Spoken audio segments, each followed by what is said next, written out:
श्री कृष्ण कर्म योग और कर्म संन्यास के तुलनात्मक मूल्यांकन के अनुक्रम को 5वें अध्याय से इस 6ठे अध्याय में भी जारी रखते हैं और पहले वाले मार्ग के अनुसरण की संतुति करते हैं। जब हम समर्पण के साथ कार्य करते हैं तब इससे हमारा मन शुद्ध हो जाता है और हमारी आध्यात्मिक अनुभूति गहन हो जाती है।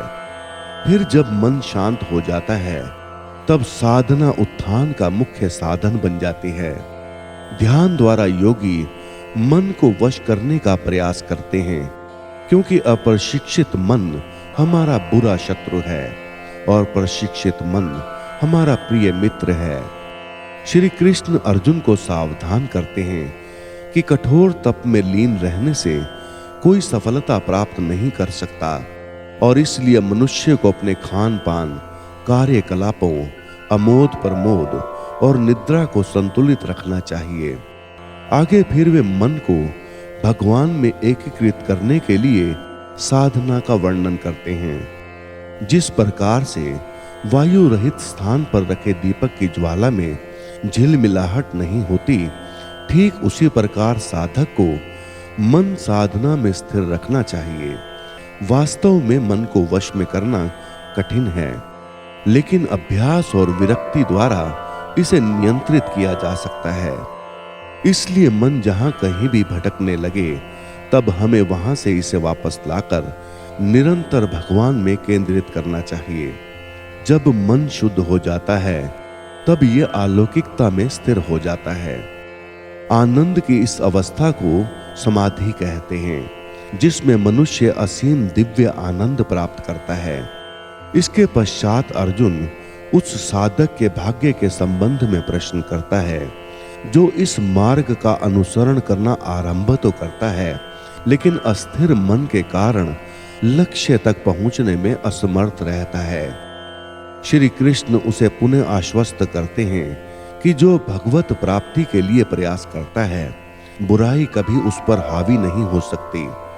भगवान सदैव पूर्व जन्मों में संचित हमारे आध्यात्मिक गुणों का लेखा जोखा रखते हैं और अगले जन्मों में उस ज्ञान को पुनः जागृत करते हैं, ताकि हमने अपनी यात्रा को जहां से छोड़ा था उसे वहीं से पुनः आगे जारी रख सकें। अनेक पूर्व जन्मों में अर्जित पुण्यों और गुणों के साथ योगी अपने वर्तमान जीवन में भगवान तक पहुंचने में समर्थ हो सकता है। इस अध्याय का समापन इस उद्घोषणा के साथ होता है कि योगी भगवान के साथ एकीकृत होने का प्रयास करता है, इसलिए वो तपस्वी, ज्ञानी और कर्म कांडों का पालन करने वाले कर्मी से श्रेष्ठ होता है। सभी योगियों में से जो भक्ति में तल्लीन रहता है वो सर्वश्रेष्ठ होता है। श्री भगवान बोले, जो पुरुष कर्म फल का आश्रय न लेकर अपने योग्य कर्म करता है वो सन्यासी तथा योगी है, और केवल अग्नि का त्याग करने वाले सन्यासी नहीं है तथा केवल क्रियाओं का त्याग करने वाला योगी नहीं है। हे अर्जुन, जिसको सन्यास ऐसा कहते हैं उसी को तू योग जान, क्योंकि विकल्पों का त्याग न करने वाला कोई भी पुरुष योगी नहीं होता। योग में आरूढ़ होने की इच्छा वाले मननशील पुरुष के लिए योग की प्राप्ति में निष्काम भाव से कर्म करना ही हेतु कहा जाता है। परम प्रभु ने कहा, वे मनुष्य जो कर्म फल की कामना से रहित होकर अपने नित्य कर्मों का पालन करते हैं वे वास्तव में सन्यासी और योगी होते हैं, न कि वे जो अग्निहोत्र यज्ञ संपन्न नहीं करते हैं, अर्थात अग्नि नहीं जलाते और शारीरिक कर्म नहीं करते, जिसे सन्यास के रूप में जाना जाता है। वे योग से भिन्न नहीं हैं।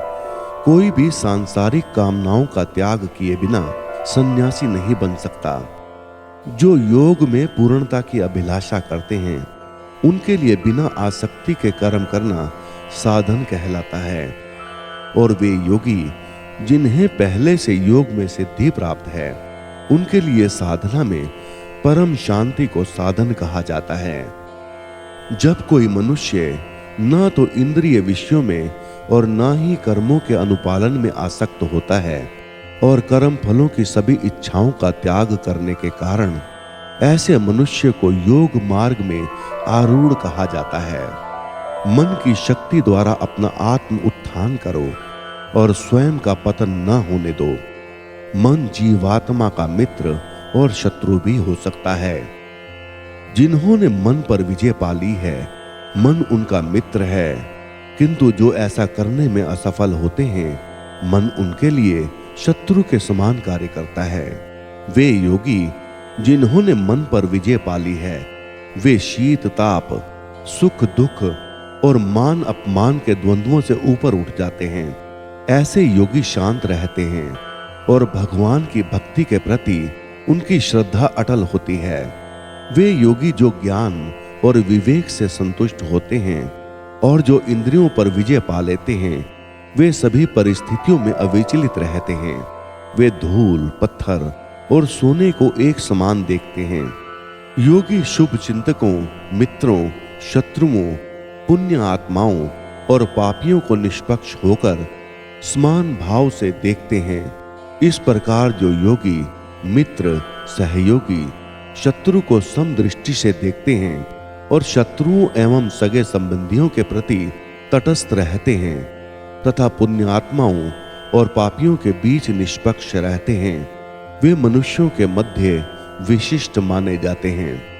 योग की अवस्था प्राप्त करने के इच्छुक साधकों को चाहिए कि वे एकांत स्थान में रहें और मन एवं शरीर को नियंत्रित कर निरंतर भगवान के चिंतन में लीन रहें तथा समस्त कामनाओं और सुखों का संग्रह करने से मुक्त रहें। योगाभ्यास के लिए स्वच्छ स्थान, भूमि तथा कुशा बिछाकर उसे मृगछाला से ढककर और उसके ऊपर वस्त्र बिछाना चाहिए। आसन बहुत ऊंचा या नीचा नहीं होना चाहिए। योगी को उस आसन पर दृढ़ता पूर्वक बैठकर मन को शुद्ध करने के लिए सभी प्रकार के विचारों तथा क्रियाओं को नियंत्रित कर मन को एक बिंदु पर स्थिर करते हुए साधना करनी चाहिए। उसे शरीर, गर्दन और सिर को सीधा रखते हुए आंखों को हिलाए बिना नासिका के अग्र भाग पर दृष्टि स्थिर करनी चाहिए।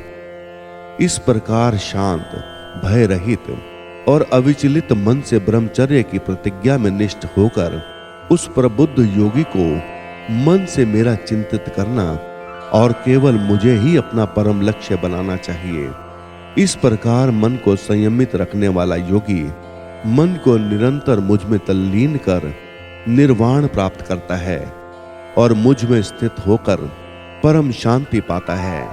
हे अर्जुन, जो लोग बहुत अधिक भोजन ग्रहण करते हैं या अल्प भोजन ग्रहण करते हैं, बहुत अधिक या कम नींद लेते हैं, वे योग में सफल नहीं हो सकते।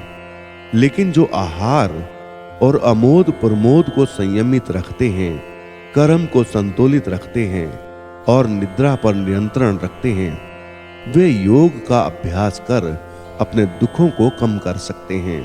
पूर्ण रूप से अनुशासित होकर जो अपने मन को स्वार्थों एवं लालसाओं से हटाना सीख लेते हैं और इसे अपनी आत्मा के सर्वोत्कृष्ट लाभ में लगा देते हैं, ऐसे मनुष्यों को योग में स्थित कहा जा सकता है और वे सभी प्रकार की इंद्रिय लालसाओं से युक्त होते हैं। जिस प्रकार वायु रहित स्थान में दीपक की ज्योति झिलमिलाहट नहीं करती, उसी प्रकार से संयमित मन वाला योगी आत्मचिंतन में स्थिर रहता है। जब मन भौतिक क्रियाओं से दूर हटकर योग के अभ्यास में स्थिर हो जाता है, तब योगी शुद्ध मन से आत्म तत्व को देख सकता है और आंतरिक आनंद में मग्न हो सकता है। योग में चरम आनंद की अवस्था को समाधि कहते हैं, जिसमें मनुष्य असीम दिव्य आनंद प्राप्त करता है और इसमें स्थित मनुष्य परम सत्य के पथ से विपथ नहीं होता। ऐसी अवस्था प्राप्त कर कोई और कुछ श्रेष्ठ पाने की इच्छा नहीं करता। ऐसी सिद्धि प्राप्त कर कोई मनुष्य बड़ी से बड़ी आपदाओं में विचलित नहीं होता। दुख के संयोग से वियोग की अवस्था को योग के रूप में जाना जाता है। इस योग का दृढ़ता पूर्वक कृत संकल्प के साथ निराशा से मुक्त होकर पालन करना चाहिए। संसार के चिंतन से उठने वाली सभी इच्छाओं का पूर्ण रूप से त्याग कर हमें मन द्वारा इंद्रियों पर सभी ओर से अंकुश लगाना चाहिए।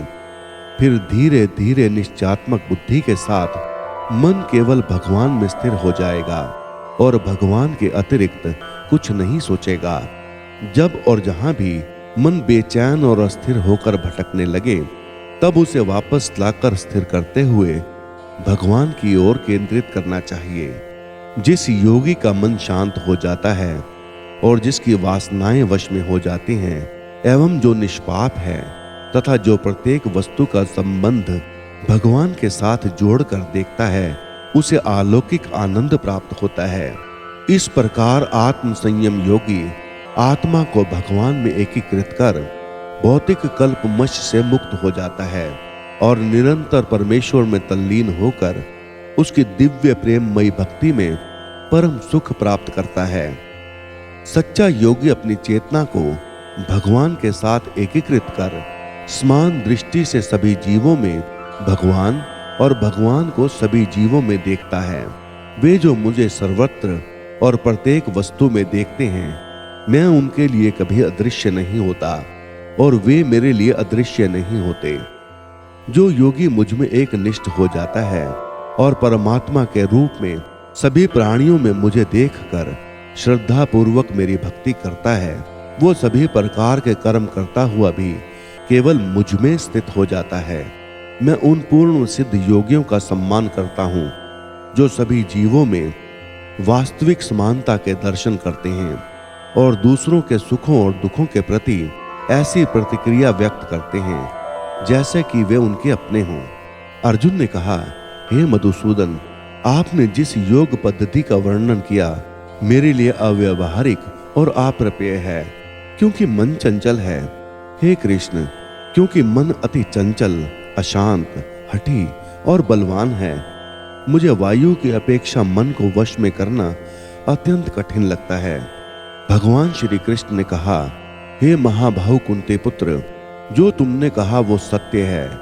मन को नियंत्रित करना वास्तव में कठिन है, किंतु अभ्यास और विरक्ति द्वारा इसे नियंत्रित किया जा सकता है। जिसका मन निरंकुश है उनके लिए योग करना कठिन है, लेकिन जिन्होंने मन को नियंत्रित करना सीख लिया है वो समुचित ढंग से निष्ठा पूर्वक प्रयास करते हैं। वे योग में पूर्णता प्राप्त कर सकते हैं, ये मेरा मत है। अर्जुन ने कहा, हे कृष्ण, योग में असफल उस योगी का भाग्य क्या होता है जो श्रद्धा के साथ इस पथ पर चलना प्रारंभ तो करता है, किंतु जो अस्थिर मन के कारण भरपूर प्रयत्न नहीं करता और इस जीवन में योग के लक्ष्य तक पहुंचने में असमर्थ रहता है। हे महाबाहु कृष्ण, क्या योग से पथभ्रष्ट ऐसा व्यक्ति भौतिक एवं आध्यात्मिक सफलताओं से वंचित नहीं होता और छिन्न भिन्न बादलों की भांति नष्ट नहीं हो जाता, जिसके परिणाम स्वरूप वो किसी भी लोक में स्थान नहीं पाता? हे कृष्ण, कृपया मेरे इस संदेह का पूर्ण निवारण करें, क्योंकि आपके अतिरिक्त कोई अन्य नहीं है जो ऐसा कर सके। परमेश्वर श्री कृष्ण ने कहा, हे प्रतापुत्र, आध्यात्मिक पथ का अनुसरण करने वाले योगी का ना तो इस लोक में और ना ही परलोक में विनाश होता है। हे मेरे प्रिय मित्र, भगवत प्राप्ति के मार्ग पर चलने वाले को बुराई पराजित नहीं कर सकती। असफल योगी मृत्यु के पश्चात पुण्य आत्माओं के लोक में जाते हैं। अनेक वर्षों तक वहां निवास करने के पश्चात वे पृथ्वी पर कुलीन या धनवानों के कुल में पुनः जन्म लेते हैं, अथवा जब वे दीर्घ काल तक योग के अभ्यास से उदासीन हो चुके होते हैं, तब उनका जन्म दिव्य ज्ञान से संपन्न परिवारों में होता है। संसार में ऐसा जन्म अत्यंत दुर्लभ है। हे कुरुवंशी, ऐसा जन्म लेकर वे पिछले जन्म के ज्ञान को पुनः जागृत करते हैं और योग में पूर्णता के लिए और अधिक कड़ा परिश्रम करते हैं। वास्तव में वे अपने पूर्व जन्मों के आत्म संयम के बल पर अपनी इच्छा के विरुद्ध स्वतः भगवान की ओर आकर्षित होते हैं। ऐसे जिज्ञासु साधक स्वाभाविक रूप से शास्त्रों के कर्म कांडों से ऊपर उठ जाते हैं। पिछले कई जन्मों से संचित पुण्य कर्मों के साथ जब ये योगी आध्यात्मिक मार्ग में आगे उन्नति करने हेतु निष्ठा पूर्वक प्रयत्न में लीन रहते हैं, तब वे सांसारिक कामनाओं से शुद्ध हो जाते हैं और इसी जीवन में पूर्णता प्राप्त कर लेते हैं। एक योगी तपस्वी से, ज्ञानी से और काम कर्मी से भी श्रेष्ठ होता है। अतः हे अर्जुन, तुम सभी प्रकार से योगी बनो। सभी योगियों में से जिनका मन सदैव मुझ में तल्लीन रहता है और जो अगाध श्रद्धा से मेरी भक्ति में लीन रहते हैं, उन्हें मैं सर्वश्रेष्ठ मानता हूं। इस प्रकार श्रीमद् भगवत गीता रूपी उपनिषद एवं ब्रह्म विद्या तथा योग शास्त्र विषयक श्री कृष्ण और अर्जुन के संवाद में अभ्यास योग नामक छठा अध्याय पूर्ण होता है। जय श्री कृष्ण।